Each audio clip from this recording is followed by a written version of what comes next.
मैं हूँ डिम्पल और आप सुन रहे हैं माई लिटिल वाइफी। आइए जानते हैं इस कहानी के बारे में। रुद्र के पापा और राजवी जी ने आकर शौर्य को पकड़ा, लेकिन तब तक वो उसे बहुत मार चुका था।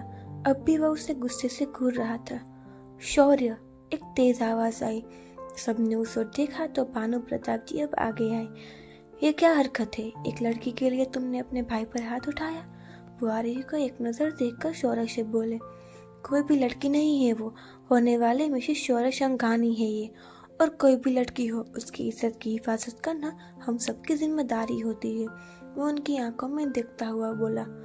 भानु प्रताप जी को बहुत गुस्सा आ रहा था, लेकिन उनकी पोती की शादी में कोई तमाशा नहीं चाहते थे, इसलिए वो सबको शांत रहने का बोलते हुए कहा, छोड़िए ये सब, छोटी सी बात के लिए मेहमानों के सामने तमाशा बंद करिए। एक लड़की की इज्जत की बात छोटी नहीं होती है, शौर्य बोला। वो अब आरोही के पास आया और उसका हाथ पकड़कर उसे ले जाते हुए बोला, मॉम हम घर जा रहे हैं। आरोही अपनी नम आंखें लिए उसे ही देख रही थी। वो उसका हाथ थामे चला जा रहा था। आरोही को गाड़ी में बिठाकर खुद भी बैठा और गाड़ी आगे बढ़ा दी। उसके चेहरे पर अब भी गुस्सा झलक रहा था। आरोही अब खिड़की से बाहर देखने लगी। उससे अब भी रोना आ रहा था। हल्के हल्के से वो सिसक रही थी। शौर्य ड्राइव कर रहा था। रोना बंद करोगी अब? जब कुछ देर बाद भी आरोही चुप नहीं हुई तो वो गुस्से से बोला। उसकी इतनी तेज आवाज सुनकर वो सहम गई। उसका रोना बढ़ गया। शौर्य ने अपनी आंखें बंद की और खुद को शांत किया। साइड में गाड़ी रोककर अब उसने आरोही को खींचकर अपने सीने से लगा लिया। आई एम सॉरी, वो उसका सर सहलाते हुए बोला। आरोही अब सिसक पड़ी। उसे वैसे भी बहुत रोना आ रहा था, ऊपर से शौर्य ने उसे डांट दिया। आप बहुत गंदे हो, वो उसे कंधे पर मारती हुई बोली।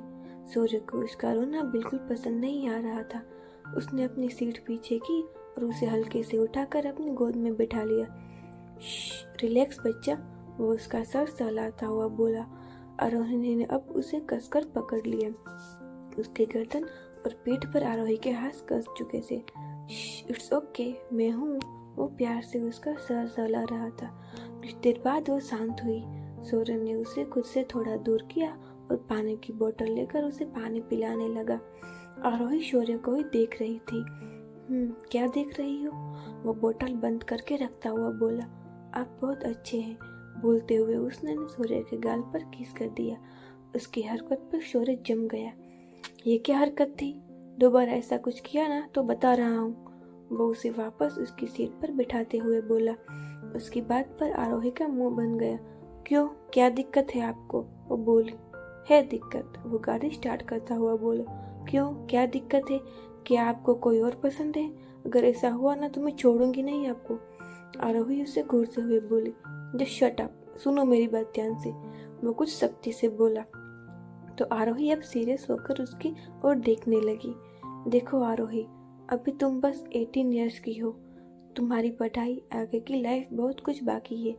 मैं मॉम के कहने पर शादी के लिए इसलिए रेडी हुआ क्योंकि मैं चाहता था तुम किसी ऐसे इंसान के साथ न फंस जाओ जो जब तुम्हें प्यार करे और शादी करके घर में बिठा ले। आई डोंट नो तुम समझ पा रही हो या नहीं, बट मैं चाहता हूँ तुम पढ़ो और अपने सपने पूरे करो, अपने पैरों पर खड़ी हो। वो उसे समझाते हुए बोला।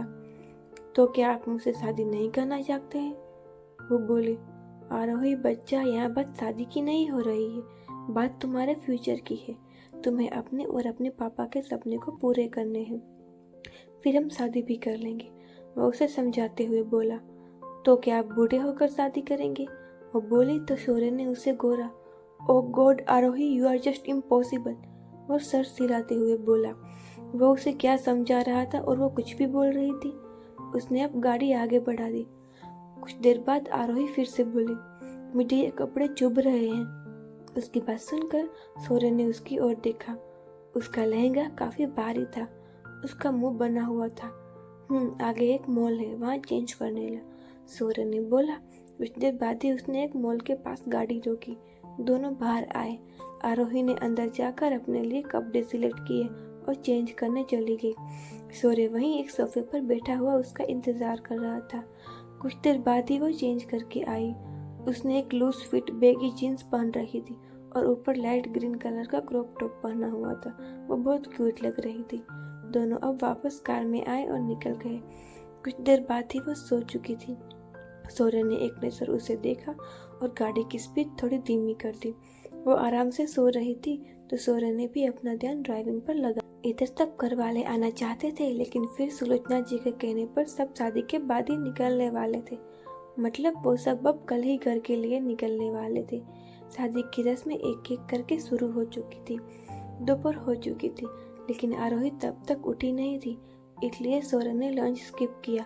वो सामने देखते हुए ही कार ड्राइव कर रहा था। अब आरोही की नींद खुली। वो आंखें मसलते हुए उसने आसपास देखा। शाम होने को आई थी। भूख लगी है। सूर्य को देखकर वो अपने पेट पर हाथ रखकर बोली। सूर्य ने उसे देखा। एकदम किसी बच्ची की तरह वो उठते ही खाना मांग रही थी। उसे देखकर सूर्य के चेहरे पर मुस्कान आ गई। आगे एक रेस्टोरेंट है, वहीं कुछ खाते हैं, वो बोला। उसकी बात पर आरोही ने किसी आज्ञाकारी बच्ची की तरह हाँ में गर्दन हिलाई। वो अब सूर्य की बाह पकड़कर उसके कंधे पर सर टिकाते हुए आंखें बंद करते हुए बोले, आपको भूख नहीं लगी? वो अलसाई आवाज में बोले, लगी है, कुछ खाते हैं, वो बोला। कुछ देर बाद ही एक रेस्टोरेंट के आगे उसने गाड़ी रोकी। दोनों बाहर आए। एक टेबल पर जाकर दोनों साथ ही बैठे। वेटर आकर मेनू रख कर गया। सूर्य ने उसे ऑर्डर करने को कहा तो उसने अपने लिए चाइनीज मसालेदार खाना मंगवाया और लास्ट में चॉकलेट शेक। इतना मसालेदार खाओगी तो पेट दर्द करेगा, तबीयत खराब हो जाएगी।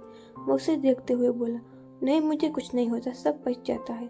और बोली तो सूर्य ने अपनी गर्दन हिलाई और अपने लिए कुछ वेजिटेबल एंड ब्राउन राइस मंगवाए। कुछ देर बाद ही खाना आया तो दोनों खाने लगे। खाने के बाद आरोही अपना चॉकलेट शेक उठाकर कार में आई। सूर्य ने अब उसे गाड़ी आगे बढ़ा दी। आरोही ने उसकी ओर शेक करते हुए उसे पीने को कहा। सूर्य ने आगे बढ़कर स्ट्रॉ में अपना मुंह में ले ली। एक कोन पहनकर वो अब पीछे हुआ। आरोही वापस अपने में लग गई। शाम 7 बजे तक दोनों घर पहुंच गए थे। घर आकर दोनों अपने अपने कमरों में चले गए। कुछ देर बाद ही वह नीचे आई। किचन से कुछ आवाज आ रही थी तो वो उसी ओर आ गई। अंदर शौर्य को काम करते देख उसे हैरानी हुई। वो खाना बनाने में बिजी था। उसे देखकर लग रहा था जैसे वो इस काम में माहिर हो। आपको खाना बनाना भी आता है? उसके पास जाकर देखते ही वो बोली। उसने बस इतना जवाब दिया। अब क्या बना रहे हैं? ये बहुत यम्मी लग रहा है, वो कढ़ाई में देखती हुई बोली। खाकर देख लेना, वो उसे एक नज़र देखकर बोला। आरोही प्लेटफॉर्म पर बैठने की कोशिश करने लगी, लेकिन उसकी हाइट कुछ छोटी सी थी तो वह बैठ नहीं पा रही थी। सूर्य ने उसे देखा और कुछ पल बाद उसने अपने हाथों से उसे कमर से पकड़कर ऊपर बैठा दिया। मैं कोई बच्ची नहीं हूँ, वो चिढ़ती हुई बोली। या आई नो, वो बोला और वापस अपने काम में लग गया। वो ब्रुशेटा बना रहा था। खाना बनाते हुए वो एकदम अट्रैक्टिव लग रहा था। आरोही की नजरें उस पर ही थी। कुछ देर बाद ही जब डिश रेडी हो गई तो उसे चम्मच में लेकर आरोही की ओर बढ़ाते हुए बोला, टेस्ट करो। आरोही ने अपना मुंह खोला और खाया। यम, वो बोली तो सूर्य के चेहरे पर सेटिस्फेक्शन भरे भाव नजर आए। उसने अब उसे खाने को 2 प्लेट में सर्व किया और अपनी प्लेट उठाकर बाहर जाते हुए बोला, चलो अपनी प्लेट लेकर आओ। उसकी बात पर आरोही का मुंह बन गया। ये बंदा मजा ले, कुछ अच्छा कर ले, हमेशा मूड का कचरा कर देते हैं। वो बड़बड़ाती हुई नीचे कूदी और धड़ाम से आवाज से नीचे गिरी। उसकी आवाज सुनकर सूरज तेज कदमों से अंदर आया। एक छोटा सा काम तुमसे सीख से नहीं होता है, वो आते हुए बोला। आरोही जिसे वैसे ही लग गई थी वो अब और चिढ़ गई। हाँ तो अब क्यों आए, जाइए ना, अपना डिनर करिए, वो बोली और उठने को हुई, लेकिन उसके कमर में जोर की लग गई थी। उसके चेहरे पर दर्द भर आया। सूर्य ये देखकर झुका और उसे गोद में उठाया। वो उसे अब ऊपर उसके कमरे में ले आया। बेड पर लेटाकर वो पास बैठता हुआ बोला, जोर से लगी क्या, दर्द हो रहा है? वो बोला। आंखों से हल्की नमी उतर आई। अच्छा, पीछे घूमो, दिखाओ, वो बोला तो आरोही ने जोर से नाम में गर्दन हिलाई। आरोही, पीछे घूमो, वो कुछ सख्ती से बोला तो आरोही अब पीछे घूमी। उसने हल्के से उसका ठोप थोड़ा ऊपर किया। उसकी गोरी कमर पर रेड मार्क आ गया था। वो वहाँ हाथ रख कर बोला, इधर दुख रहा है क्या? वो बोली।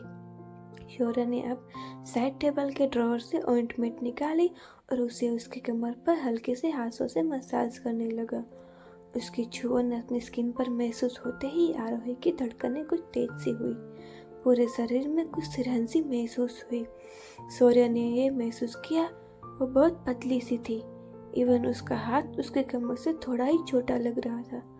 रेस्ट करो कुछ देर, मैं आया कुछ देर में, वो उसे ब्लैंकेट से कवर करता हुआ बोला। आरोही कुछ नहीं बोली। उसे काफी आराम महसूस हो रहा था। इधर अब शादी पूरी हो चुकी थी। बाकी घरवाले भी सुबह जल्दी ही निकलने वाले थे। लक्ष्मी जी और भानु प्रताप जी कुछ खफा हो गए थे शौर्य के इस तरह से चले जाने पर। कुछ देर बाद ही शौर्य वापस आया। चेंज कर चुका था, लोअर और टी शर्ट में था।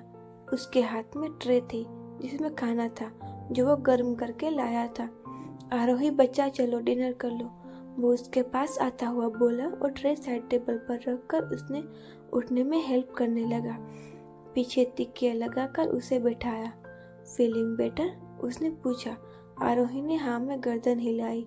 शौर्य ने अब उसके हाथ में प्लेट दी तो वो खाने लगी। उसे वैसे भी बहुत भूख लगी थी। शौर्य ने उसे खाते देखा तो खुद भी अब खाने लगा। कुछ देर बाद ही दोनों डिनर कर लिया। शौर्य ने अब उसे पेन कलर दी और उसे लिटाया। आरोही ने अपनी आंखें बंद कर ली। शौर्य उसके सर पर हाथ फेरने लगा। वो बहुत अच्छा महसूस कर रही थी। उसके पापा उसे ऐसे ही सुलाते थे। शौर्य की नजर उस पर ही थी। बहुत मासूम और प्यारी लग रही थी वो। कुछ देर बाद ही वो सो चुकी थी। शौर्य ने उसे ठीक से उठाया और झुककर उसके माथे को शिद्दत से चूम लिया। कमरे की लाइट बंद करके वो बाहर आया। अपने कमरे की बालकनी में आकर खड़ा हुआ कि उसका फोन बजा। देखा तो सिया नाम फ्लैश हो रहा था। देखते ही शौर्य के चेहरे पर कुछ शक्ति उतर आई। उसने फोन काट दिया। कुछ यादें आंखों के सामने आई। मुट्ठियां गुस्से से कस गई। अगर आपको ये कहानी पसंद आ रही है तो चैनल को लाइक, शेयर और सब्सक्राइब जरूर करिए। Thank you.